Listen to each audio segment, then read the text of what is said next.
Oi, pessoal, já estamos ao vivo aqui para a live da BCDT. Eu estou encaminhando os convites para a gente poder receber os nossos convidados. Um minutinho só, que eles já estão entrando para acompanhar essa live conosco. Mais do que isso, né? Fazer essa live conosco.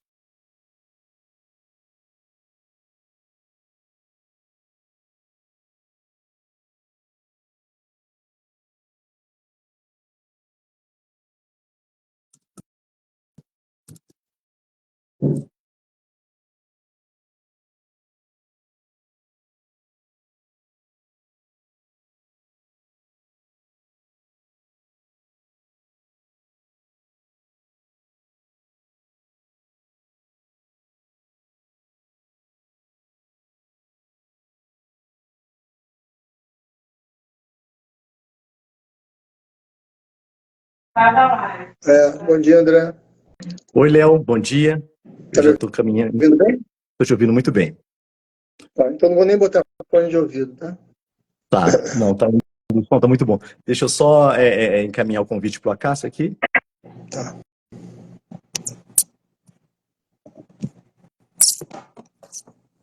E para o Youssef.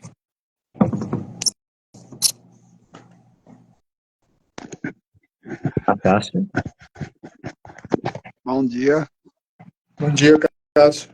Tudo bem, Léo? Tudo bem? Tudo, e você? Estamos aqui. Estamos aqui. Estamos E aí? aqui. Vamos começar, né? Vamos começar bem. Bem. Pessoal, um minutinho só, eu só estou encaminhando para o Dr. Youssef o convite. Deixa ele aparecer aqui na minha tela para ele poder dar a confirmação, para a gente poder começar esse bate-papo. Já estão legal. presentes aqui o Dr. Benedito Acácio, o Dr. Leonardo, e imediatamente a gente vai dar início ao nosso evento.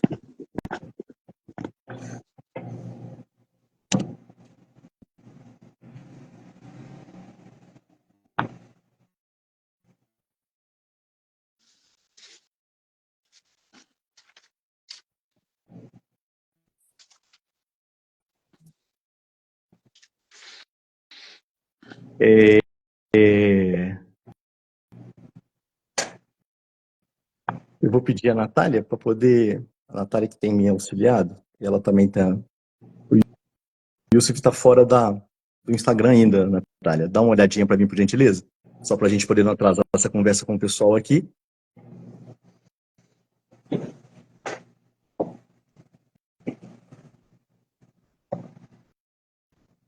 Bom, de qualquer maneira, bom dia a todos. Prazer recebê-los aqui nessa manhã, para a gente poder conversar um pouquinho. Para quem não me conhece, eu sou o Dr. André Pimentel, sou o diretor técnico da ABCDT, e é uma honra muito grande nós recebermos aqui vocês. É uma honra plural para a gente poder conversar sobre um assunto um pouco, para a gente conversar um pouco, mas não um pouco, né? Conversar muito, porque esse assunto é urgente, ele é necessário, ele é premente, e ele está muito longe de esgotar. Mas é uma conversa muito informal, na qual nós tivemos a oportunidade de convidar, e eu já agradeço de imediato àqueles que nós fizemos essa participação, e a gente já vai fazer essa apresentação. O tema dessa live de hoje é uma conversa sobre política de cofinanciamento. Me dê só um minutinho aqui, gente, porque o Wilson está com um problema para poder entrar. Eu vou dar mais um convite para ele aqui. Vamos ver se ele me acena.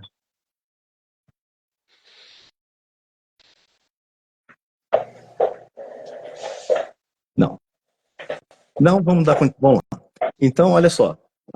Essa conversa sobre a política de cofinanciamento para os serviços de saúde e de diálise, ela é premente, ela é urgente, ela é necessária, e ela precisa de que a gente converse sobre sua importância, os seus desafios, as suas perspectivas e principalmente as suas experiências, que já estão consolidadas em alguns municípios e em alguns estados sobre a diálise.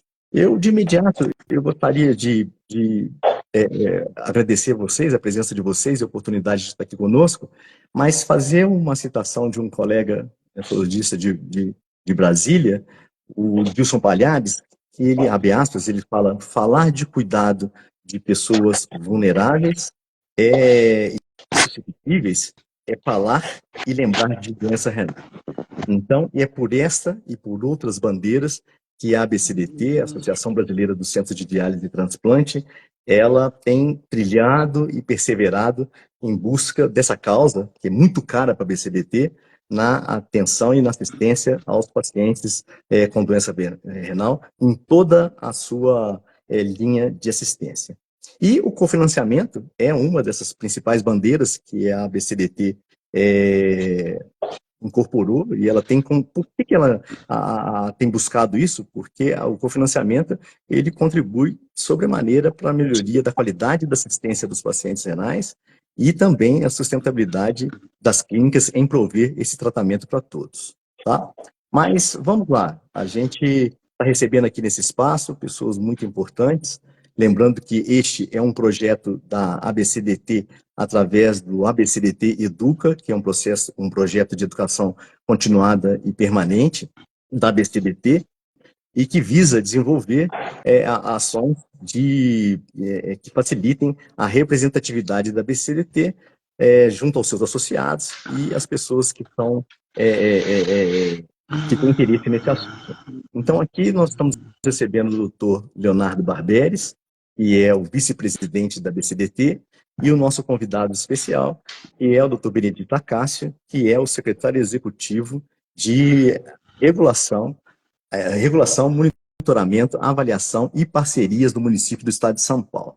E, rapidamente, eu gostaria que o doutor Leonardo desse uma breves palavras para poder a gente iniciar essa conversa.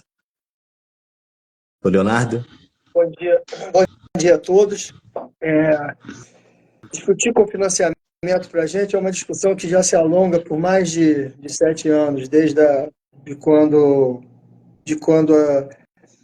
no Rio de Janeiro a gente começou a buscar isso. Eu até tive a feliz graça de ver a minha amiga Marília Paz, que está aqui ouvindo essa nossa live, que a gente começou a discutir isso para o modelo da gente poder financiar ou cofinanciar a diálise desde aquela época, porque a gente já discutia quando ela estava na prefeitura, na época, a gente já discutia a necessidade da diálise ter uma participação, discutimos valor em diálise, que seria um modelo de pagamento baseado em valor. A discussão foi muito rica e acabou, em 2019, a gente tendo sucesso com o primeiro modelo de cofinanciamento no Brasil. Recebeu a Cássio também aqui, uma pessoa que tem essa grande experiência, né, Cássio? A gente já discutiu muito isso em São Paulo, a discussão do modelo de cofinanciamento, era muito difícil, e finalmente a Prefeitura de São Paulo conseguiu trazer isso para a realidade. Para a gente é muito bom, é muito prazeroso ver que se distribui pelo país esse modelo tripartite, né, como se defende, de cofinanciar a diálise. É um prazer ter você aqui.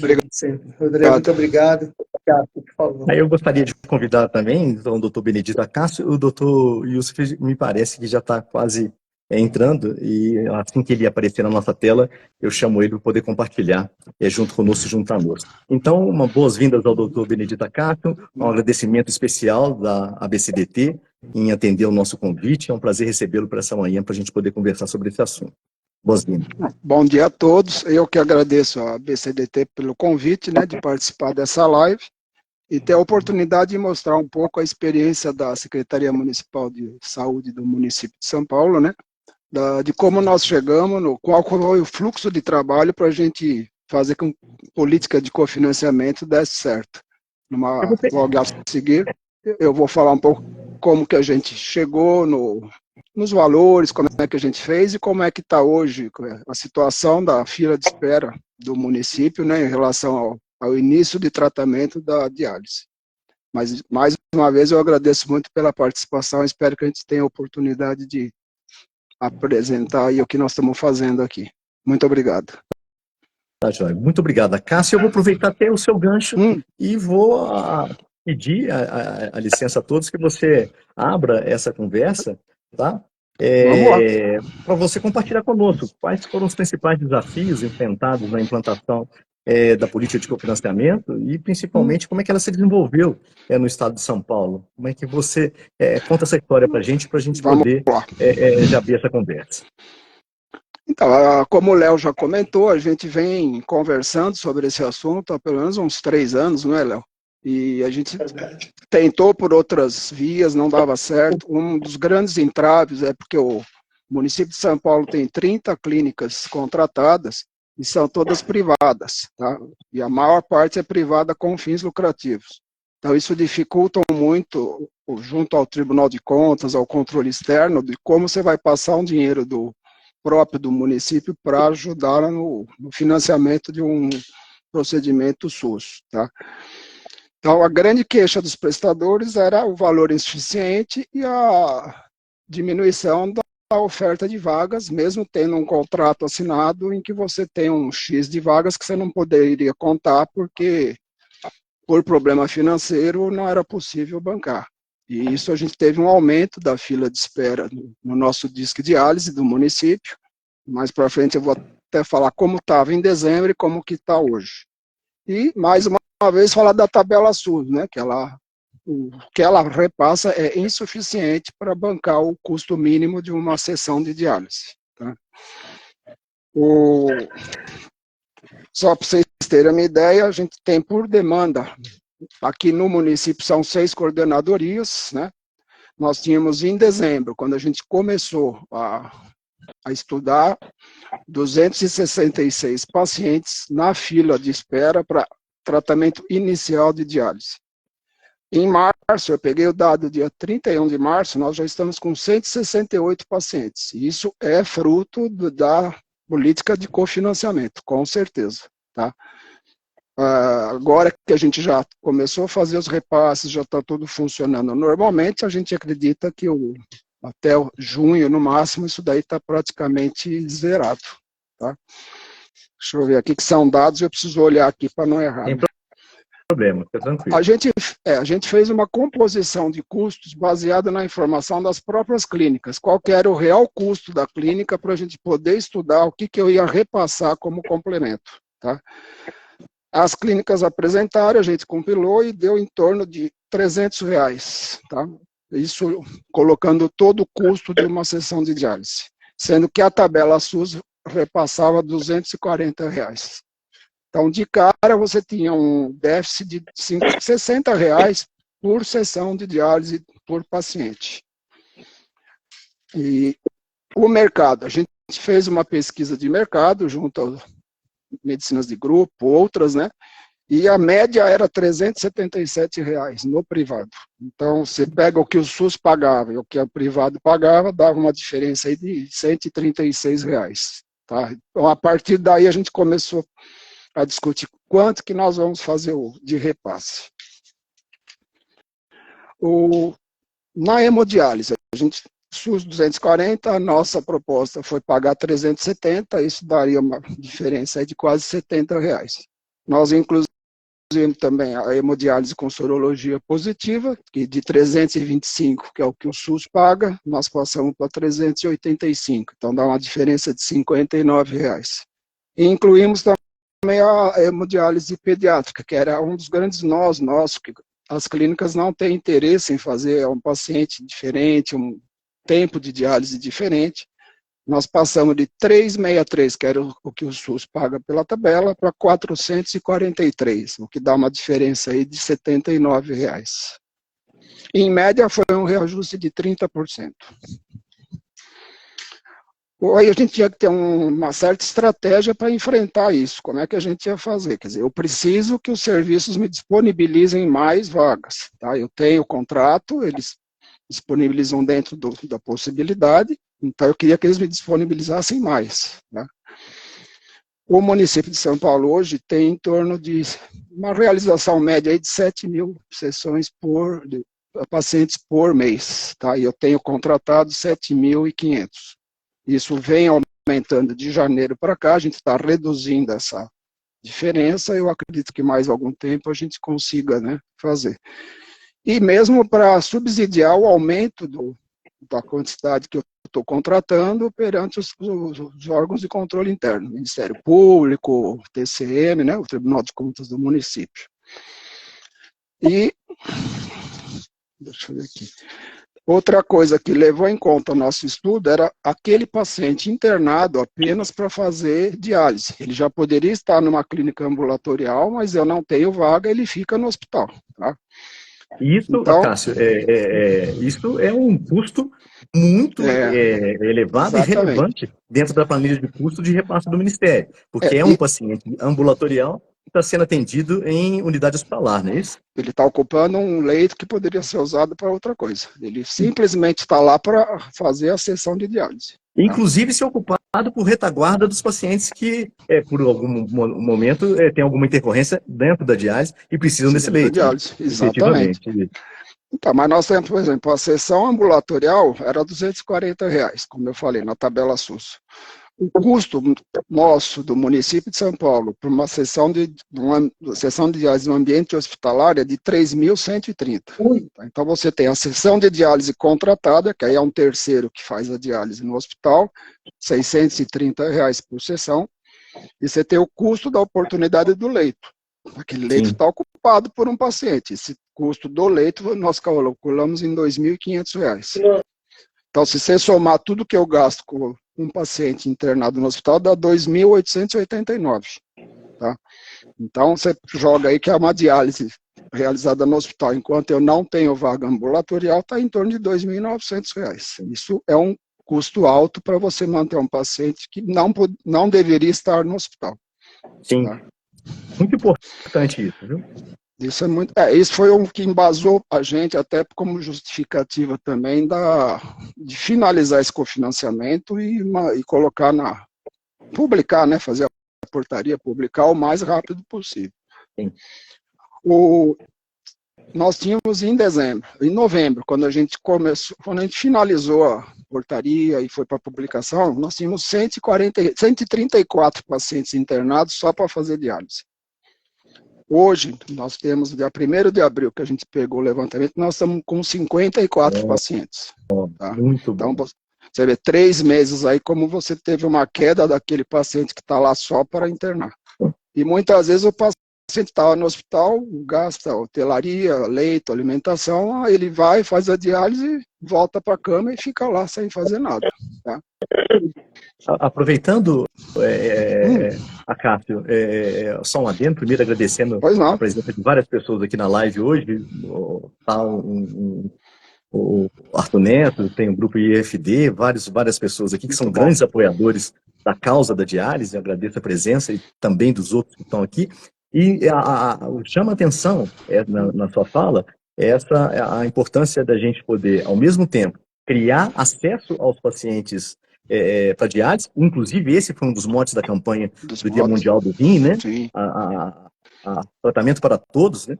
O cuidado para todos, e também você, ao mesmo tempo, você oferece a oportunidade de desafogar aqueles leitos que estavam sendo ocupados, não de maneira irregular, eu diria, mas de uma maneira inadequada para aqueles pacientes que poderiam estar em tratamento ambulatorial. Esses são 2 fatores extremamente importantes do ponto de vista da busca não é só o subfinanciamento, é muito mais do que isso que eu quero chamar a atenção. Né? Sim. Ele faz parte de uma política que não é só você repassar o dinheiro, é todo o conjunto de ações que a gente... E não para por aí, né? Quer dizer, eu acho que a gente tem que começar a pensar na parte da assistência pré-dialítica, que é uma coisa também que a gente está precisando muito conversar, né? Esse assunto nós vamos trazer um pouquinho mais para frente. Eu gostaria agora, muito bacana. Não, esse assunto eu acho que é premente e ele requer um espaço importante nessa conversa. Mas eu gostaria agora de perguntar ao doutor Leonardo, o Léo, fez parte do grupo pioneiro no Brasil, que trouxe a realidade do cofinanciamento, ele já falou isso, há 7 anos que vem discutindo isso, e a implantação efetiva foi em 2019. Então, eu gostaria de que ele também, para a gente poder fazer um paralelo aos fatos que você comentou, que o Léo pudesse comentar como é que foi a introdução e a implantação do cofinanciamento no estado do Rio de Janeiro, que foi pioneiro no Brasil. Fala pra gente aí, Léo. Cássio, as dificuldades são idênticas, né? Como a gente já sempre falou isso, né? Que era a falta de vaga, ou seja, a falta de acesso, o custo do paciente internado, e o outro complicador era a dificuldade de conseguir fístula, né, para esse paciente, né? A fístula, a falta de vaga e o custo desse paciente internado, além de outras, a diálise peritoneal, mas principalmente naquela época a gente tinha no Rio um número imenso, que eu não vou saber qual é, de pacientes fazendo diálise. E além do custo da diálise, tem um custo social disso, que é muito grande, né, Carlos?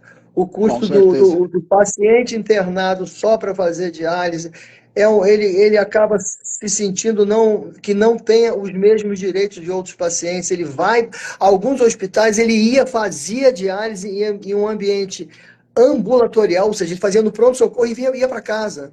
Fazia um boletim de ocorrência, de internação, né?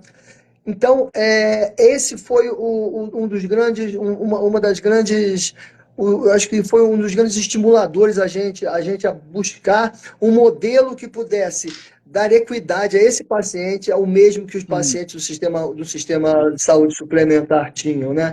Eu acho que realmente a entrada do cofinanciamento que era o objetivo, era zero, fila zero, né? Trouxe para fila zero esse número de pacientes. A gente ainda teve dificuldade durante muito tempo com catéter e fístulas, que é um outro problema que também precisa estar nesse mote, porque eu acho que o interessante é começar a encaixar nesse modelo de cofinanciamento o que a gente também já falou, né, Ricardo, que é a diálise baseada em valor, né? Os melhores serviços, os melhores acompanhamentos, os melhores tratamentos serão remunerados diferentemente. Ou seja, a gente tem hoje condições de medir pelos indicadores da própria portaria quais são quem apresenta os melhores indicadores. Né? Eu acho que o cofinanciamento, na verdade, ele é também dinheiro, né? Mas ele principalmente é qualidade assistencial, né, Cássio? O que todo mundo busca, né, é qualidade assistencial. E a gente vai acabar entrando no que você falou e o André cortou a gente, né? Ou seja, vai acabar falando em pré-dialítico, porque não tem como falar de qualidade assistencial se a gente não chega até lá atrás, no começo da história. A gente vai falar de custo de qualidade e de diálise baseada em valor nesse caminho todo. Eu acho que essa ideia, eu acho que esse levantamento de R$ 2.900 por diálise, ele é fantástico. Isso acaba mostrando para todo mundo, olha só, vocês não estão gastando dinheiro, vocês estão investindo em saúde quando você tira um paciente de um ambiente hospitalar e traz para o lugar aonde ele deve fazer a diálise, né? Eu acho que esse é o principal, um dos principais motivos da gente conseguir colocar a ideia do cofinanciamento pelo país todo, é falar de qualidade assistencial, principalmente, né? E é muito bom esse trabalho que a Prefeitura de São Paulo fez, é muito, muito bom. Sim. E baseado nisso, Léo, que você até tocou nesse assunto para a gente poder conversar e compartilhar com a Cássio, e eu direciono essa pergunta para ele, o que ele acha, como que os estados e municípios possam ficar sensibilizados em adotar o cofinanciamento como uma política de valorização da assistência ao paciente em diálise? Então, eu acho que os outros estados, seria assim, na sua opinião, como gestor. Os outros estados, sim. Eu acho que o problema maior é a qualificação da demanda, né? Você tem que ter melhorar a qualidade do paciente, tá? Se você for pensar, nós não poderíamos ter fila de espera para iniciar a diálise, tá? Sim. Então, eu acho que uma das grandes coisas é a ampliação da oferta, se necessário, o que é difícil se você não tem um pagamento que cobre minimamente as despesas que você tem, né? Tá?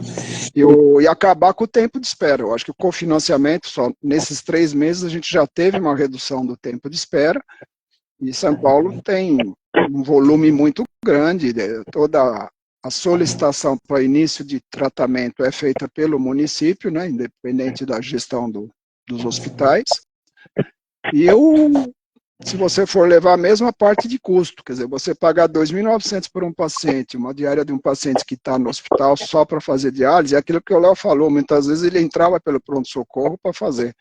Nós tínhamos paciente que tentava sair do hospital para ir almoçar em casa, não sei o quê, depois ele voltava para fazer a sessão, que o turno dele era do período da tarde. Tá? Então você perde um pouco o controle e o custo muito alto, né? E a otimização dos leitos hospitalares, que eu acho que foi a maior... A nossa maior linha foi essa, nós temos que otimizar nossos leitos, a gente precisa daquele leito vago para pôr o outro paciente, mesmo que seja um paciente dialítico que teve alguma complicação. Eu acho que é mais, o caminho é por aí. Eu acho que o Brasil inteiro deveria pensar numa política de cofinanciamento.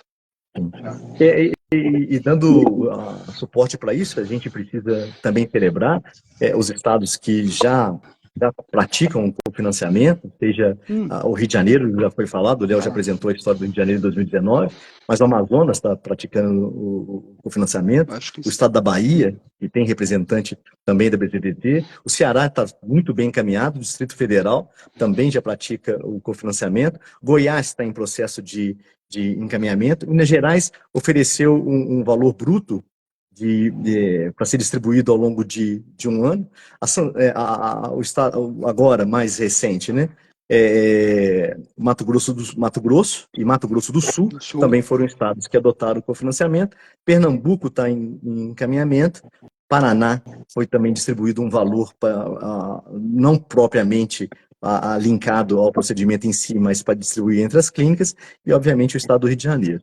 E eu vou puxar o gancho agora, porque o estado de Santa Catarina fez um cofinanciamento linkado com a linha de cuidado, e esse é o desejo de todos. Então, eu gostaria de até primeiro ouvir o Léo, depois eu volto com você, Cássio, para a gente poder falar sobre assistência integral, no sentido de que mais do que esse paciente precisa de ter uma assistência em uma das pontas, ou seja, naquela que é mais de alta complexidade e de alto custo, mas é preciso de que a gente invista muito na linha de cuidado, na prevenção, na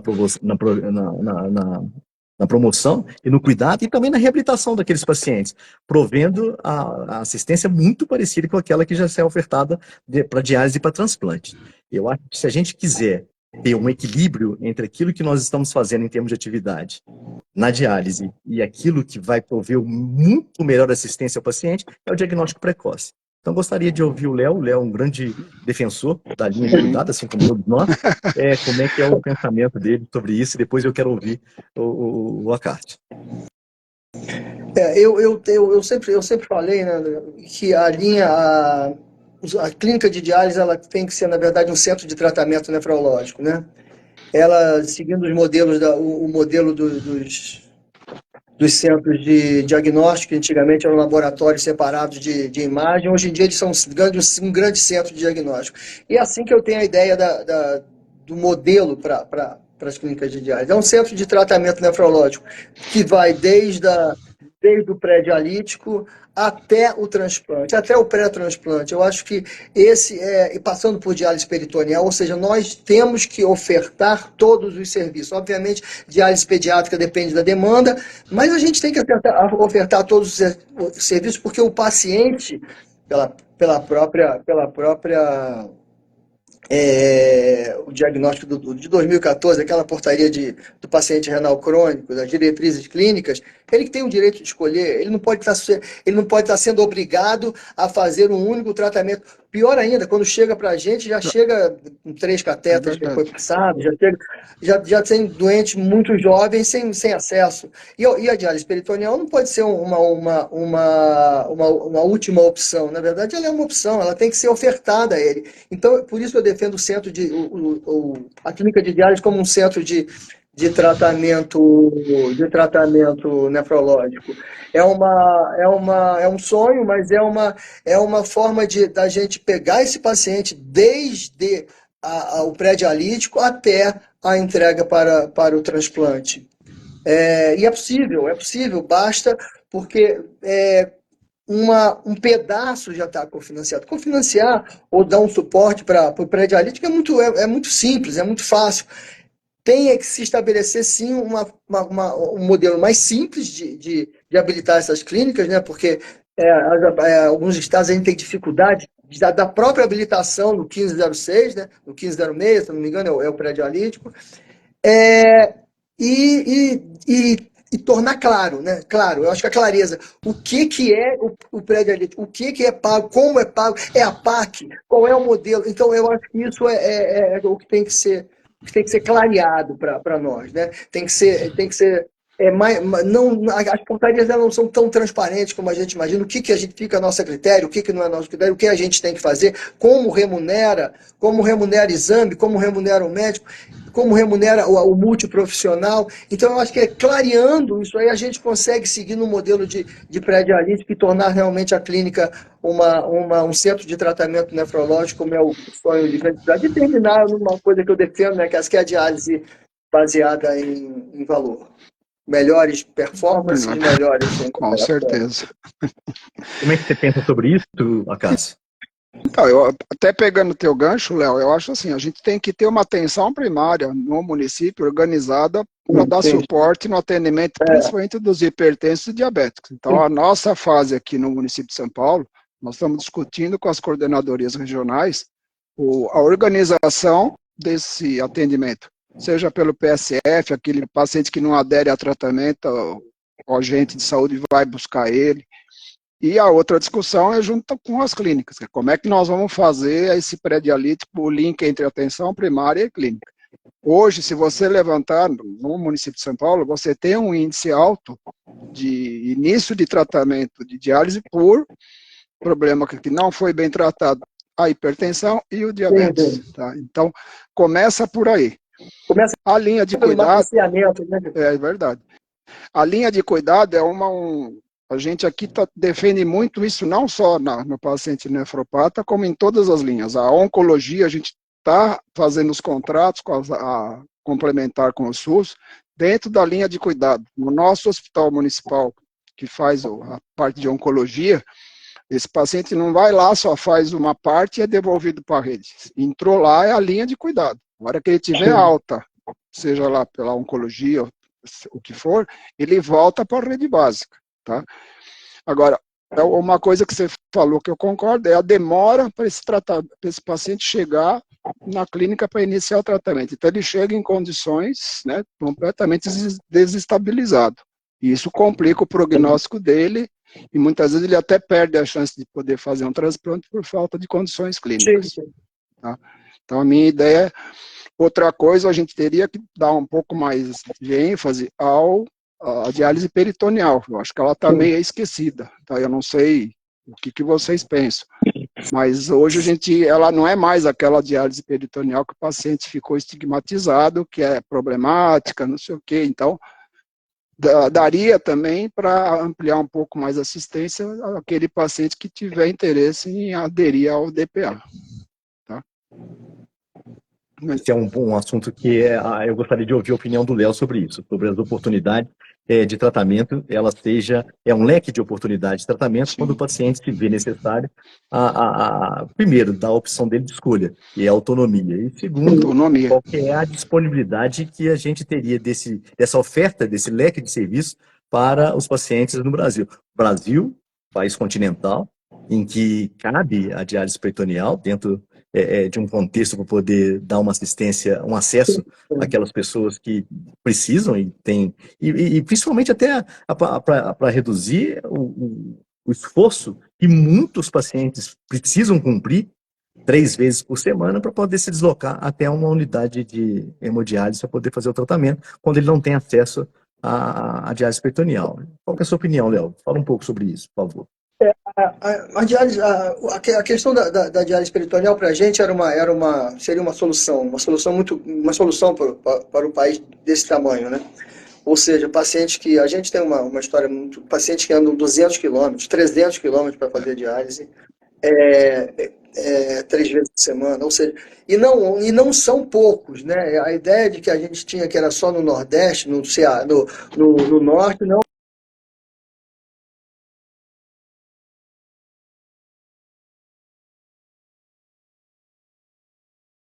Peritoneal resolveria muitas dessas situações. Mas o problema da diálise peritoneal não passa simplesmente pela nossa vontade de aumentar a diálise peritoneal. Eu acho que passa por uma questão do Ministério estabelecer regras, porque a gente não pode receber um valor pelo kit de diálise peritoneal e pagar mais do que a gente recebe para a indústria. Então, esse é um grande problema que a gente tem. Primeiro é a bitributação, que se arrasta, a gente recebe, repassa e tributa. Agora a gente tem o kit é mais caro do que o preço de reembolso do SUS. Então, cabe ao sistema, ao Ministério da Saúde, resolver isso com a indústria. Olha só, vamos com a indústria, a gente resolve. Porque, na verdade, mais uma vez, a desigualdade na saúde aumenta. O Sistema Único de Saúde cada vez diminui a diálise peritoneal, em contrapartida, a saúde suplementar, a diálise peritoneal continua sendo feita bem. Então, e o paciente não tem esse direito mais uma vez. Daqui a pouco a gente está restrito à hemodiálise, né? Já é HDF, que já está no rol de procedimentos do sistema da saúde suplementar, mas não existe no Sistema Único de Saúde. Então, a gente precisa um posicionamento do Ministério da Saúde quanto à diálise peritoneal vai ser remunerada assim. A gente vai pagar a indústria, ou vocês vão pagar a indústria, mas estão isentos de... Porque a gente não pode ficar no meio recebendo o kit, repassando simplesmente, nós somos repassadores desse kit e tributando em cima disso agora, então pior ainda que está mais caro do que o valor pago pelo Sistema Único de Saúde. Então, essa é uma questão. Sim, como a questão da cultura da diálise peritoneal está acabando no país é por causa da dificuldade que a gente tem para colocar um paciente em diálise peritoneal em alguns lugares do país, porque não consegue. O material não chega, não tem entrega. Então, o Ministério da Saúde precisa tirar a gente desse negócio e discutir com a indústria como ele vai fazer. Não adianta ele tentar dizer, a gente vai fazer diálise peritoneal em hospitais públicos federais. Não vai conseguir. Não, essas tentativas já foram água abaixo. Ou seja, nós sim somos necessários, nós somos fundamentais, nós, privados e privados sem fins lucrativos, fundamentais para que a diálise se mantenha em boa qualidade no país. Muito bom. Nós já estamos partindo para o terço final da nossa live. Você quer completar alguma coisa, Cássio? Eu queria só comentar, assim, o mesmo fluxo, o mesmo pensamento da hemodiálise nós fizemos para a DPA em relação ao cofinanciamento. Então, só que a gente não pegou o procedimento isolado, nós pegamos tudo que envolvia o DPA, como os catéteres, a retirada, a colocação. Bem resumido, seria em torno de o Ministério paga 358 o valor unitário da diálise, da DPA, a gente pagaria 483. E a gente reajustou também todos os procedimentos que envolviam o ato. E aí quando a gente estava dando sequência nisso, saiu a tabela SUS paulista, né, que é uma tabela do governo do estado, e a gente fechou com eles que eles usariam o mesmo valor do nosso estudo. Então isso já está em vigor no estado de São Paulo. Então, aquilo que é processado no SUS como DPA, a gente já faz essa diferença e o Estado manda para cá e a gente passa para a clínica. Tá? Então, casou tudo direitinho, que a gente acabou o estudo, conversou com o Estado e eles iam lançar a tabela SUS paulista e já está em funcionamento. Era só uma informação. Cássio, essa informação é de suma importância e principalmente no sentido de que você pegou a diálise peritoneal e verificou aquilo que envolve ela, a implantação do catéter, a retirada do catéter, o tratamento de alguma complicação que possa adquirir, peritonite principalmente, que é o nosso grande temor, ou seja, deixou de olhar para o procedimento em si, mas aqueles procedimentos que estão envolvidos em relação ao próprio paciente, para que ele não fique fragmentado. Olha, eu coloco e depois eu tenho que tem um catéter infectado e tem que tirar dentro de um pronto-socorro, um pronto-atendimento. E aí eu recebo pelo SUS, né? Sim. Isso é muito importante. A ideia foi exatamente essa. Isso é um grande avanço em relação a isso. Tá?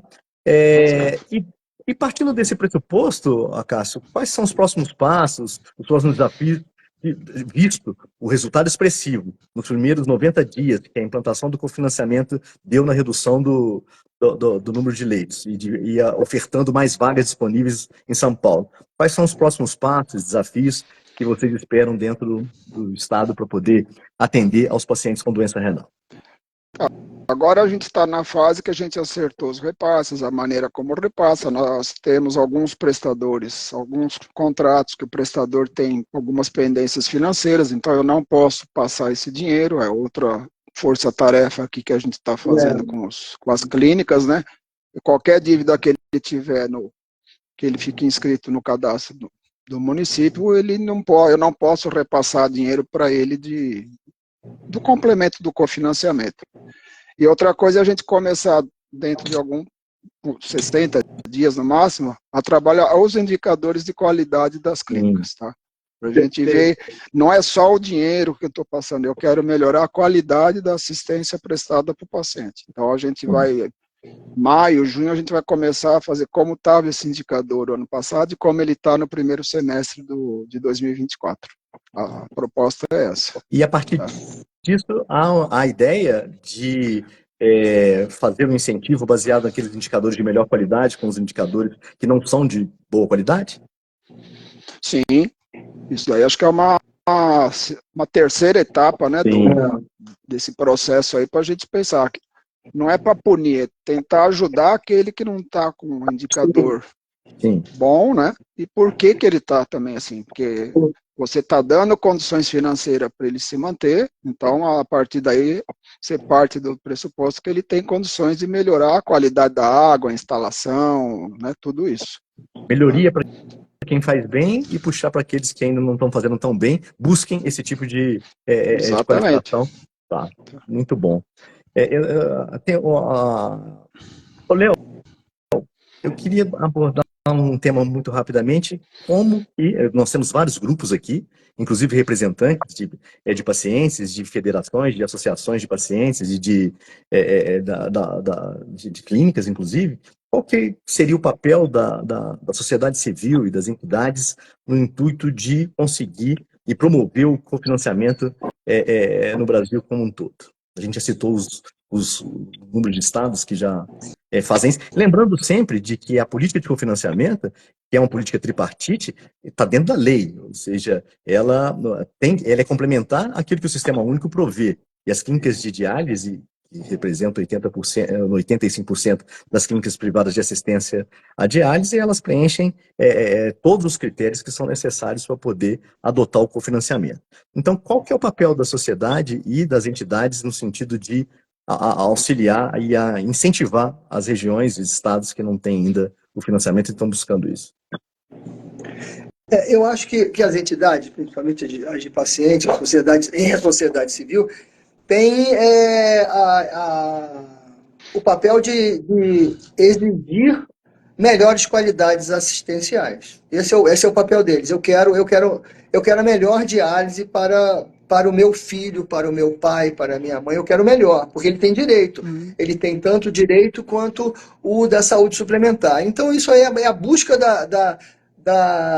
diminuir essa desigualdade social na saúde. Eu acho que esse é o papel da sociedade civil, e aqui tem uns lutadores, eu já vi o Arthur aí, ele briga muito por isso, tem outros representantes de entidade de paciente, e esse é o papel dele. O nosso papel como entidades representativas da categoria, eu acho que é brigar para que nós também temos uma melhor qualidade assistencial, que a gente possa realmente voltar a uma qualidade diária que a gente já teve no passado, a gente já foi considerado um nicho de exceção dentro do Sistema Único de Saúde, e a gente vai conseguir, e eu acho que a função, e o papel do governo nisso é entender como entendeu Santa Catarina, Rio de Janeiro, São Paulo, Bahia, Mato Grosso do Sul, Distrito Federal, Amazonas, etc., que cofinanciar não é pagar, né? Cofinanciar não é dar dinheiro, é melhorar a assistência. Os dados de 3 meses que o Acácio trouxe aqui agora são fantásticos, ou seja, ele diminuiu a fila pela metade, diminuiu a internação pela metade, e a busca agora, na terceira fase, vai ser para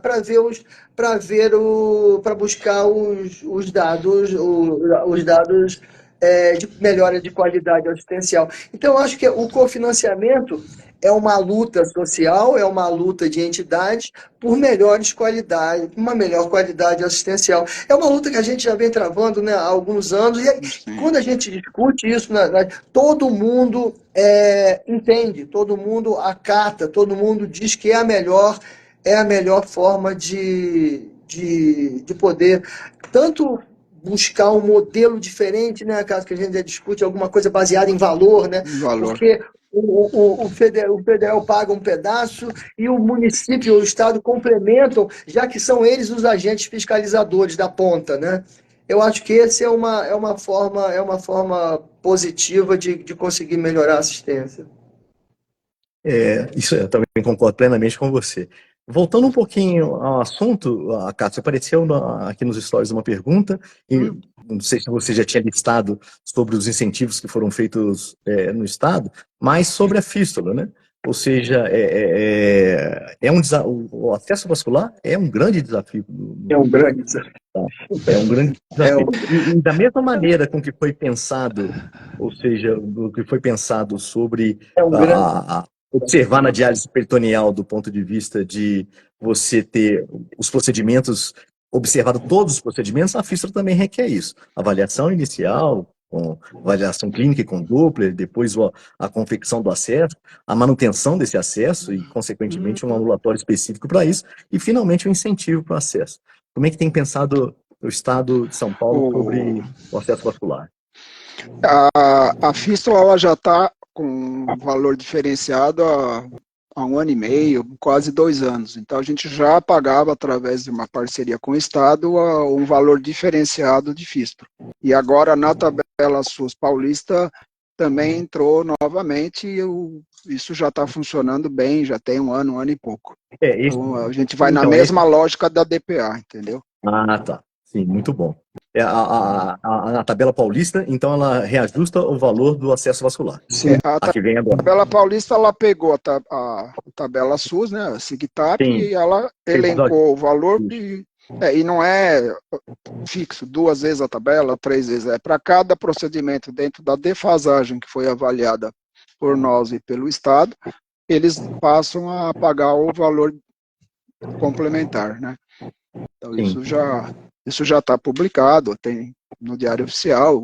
Você pega qualquer daqueles procedimentos, o prestador apresentou a produção, eu pego pelo dado oficial, pelo processamento do DataSUS, né?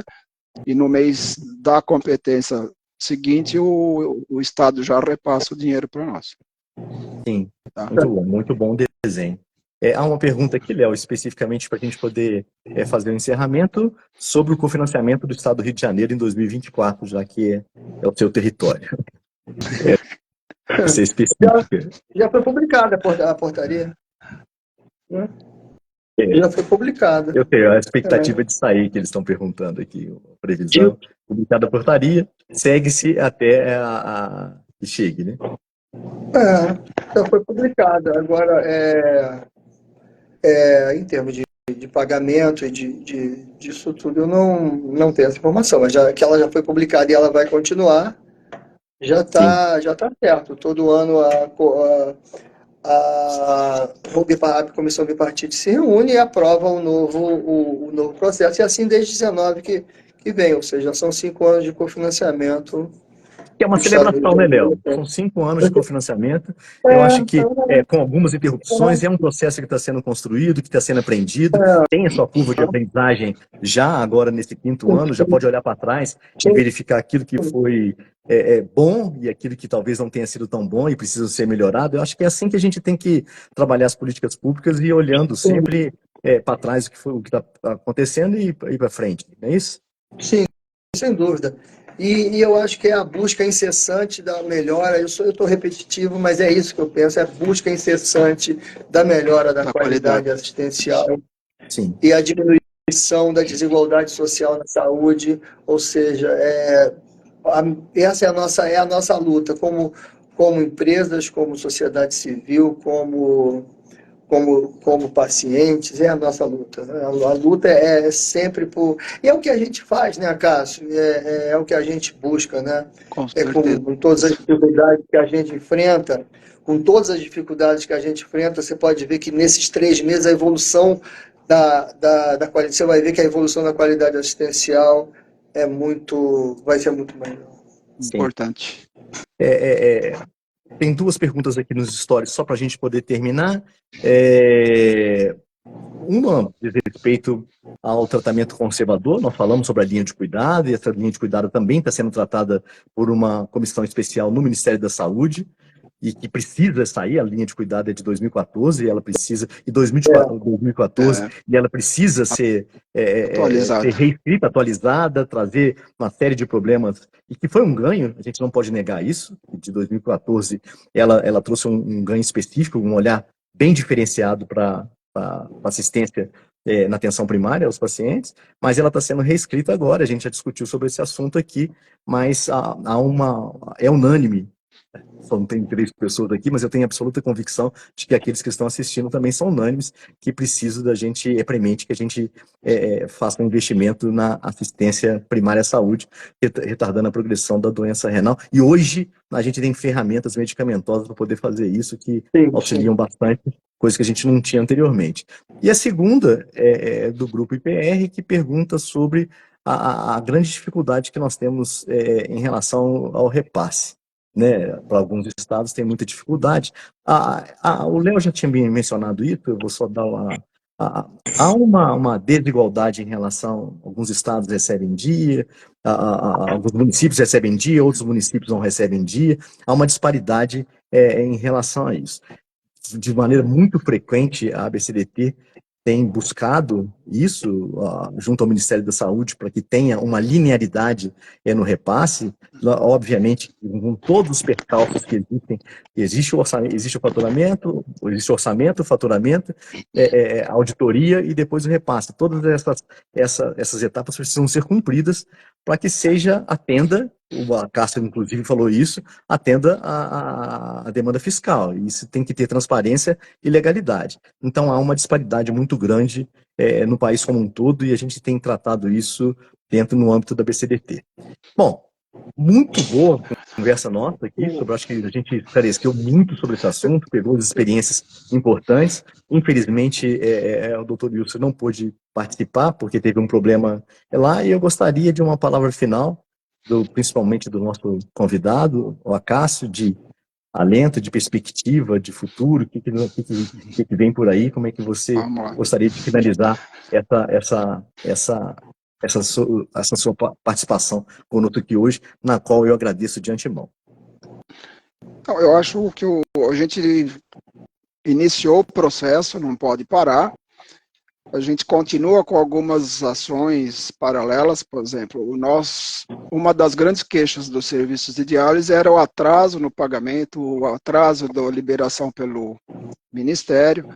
A gente fechou uma proposta que a gente antecipa para eles todo mês, entre 5 e 10, no dia 5 e 10 do mês, a gente antecipa o pagamento para eles, independente do dia que o Ministério vai liberar o pagamento FAEC. Com isso, eles têm um fluxo de caixa, que era a grande queixa deles, quer dizer, eles recebiam no finalzinho do mês, em algumas situações até no mês seguinte.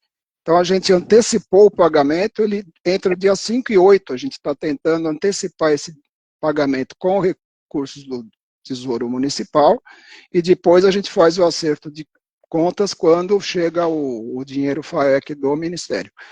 Isso também melhorou muito, e eu volto a falar, a gente tem como finalização a qualidade da assistência prestada ao paciente. Isso a gente está vendo que começou a dar algum sinal que nós estamos no caminho certo. Então eu vou defender isso até que eu veja que está 100% funcionando. Sim. Eu torno a agradecer o convite da ABCDT, espero ter contribuído com quem está aí nos ouvindo e eu estou à disposição de vocês. Muito obrigado, Carlos. Cássio, foi muito bom, eu acho que foi muito esclarecedor e Obrigado. principalmente é até inspirador com aquilo que está sendo feito. O Estado o São Paulo foi o último a aderir ao cofinanciamento, já aprimorando aquilo que já está sendo feito. A ABC, em nome da BCDT, de toda a sua diretoria, de seus associados, nós agradecemos a sua presença, a gentileza de você nos atender nessa manhã e ter atendido esse convite. Eu que Léo, as agradeço. suas palavras finais? Sim, obrigado. Léo, Bom, suas palavras finais? simplesmente agradecer ao Cássio, obrigado pela sua presença, espero que a gente possa continuar conversando em São Paulo, as Com nossas certeza. ideias, os nossos ideais. Né? Foi muito bom, muito esclarecedor e isso trouxe dados, né, Cássio? Nada como dados para Verdade. a gente poder discutir se isso é verdadeiro ou não é verdadeiro. Não, você trouxe dados. 2.900 custa um paciente internado. Eu acho que isso foi fundamental para a gente. Muito obrigado. Valeu, Léo, obrigado pela sua presença também, é muito importante estar aqui. E, pessoal, nós chegamos ao fim dessa live. Essa live, eu comentei com vocês já no início, é dentro de um projeto do ABCDT Educa. Então, as perguntas que porventura não foram respondidas ao longo dessa conversa, desse bate-papo, por favor, encaminhem elas para os nossos palestrantes e também para a BCDT, que elas vão ser respondidas. Aquilo que a gente apareceu aqui para a gente no Stories, a gente respondeu. E não se esqueçam de curtir, de comentar, de compartilhar essa live e encaminhar também as suas ideias, soluções e auxiliar, e principalmente associar-se quem está nos ouvindo, associar-se à BCDT, que é um grande representante das clínicas de diálise em busca de um objetivo comum, que é a melhor assistência ao paciente com doença renal em toda a sua linha de cuidado. Um abraço a todos e mais uma vez obrigado pela presença de todos e até a próxima vez. Até a próxima. Tchau, gente. Tchau.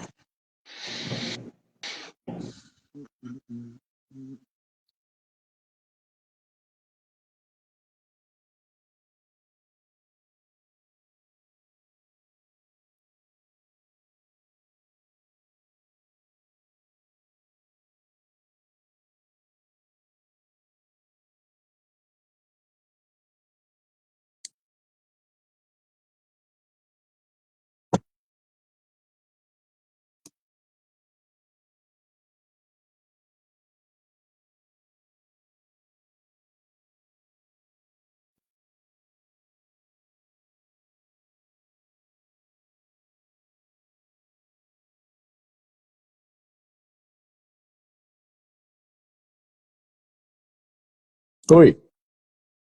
Eu desliguei meu áudio. Só vai lá na live, clica no xizinho lá em cima. Tem certeza que deseja encerrar esse vídeo ao vivo?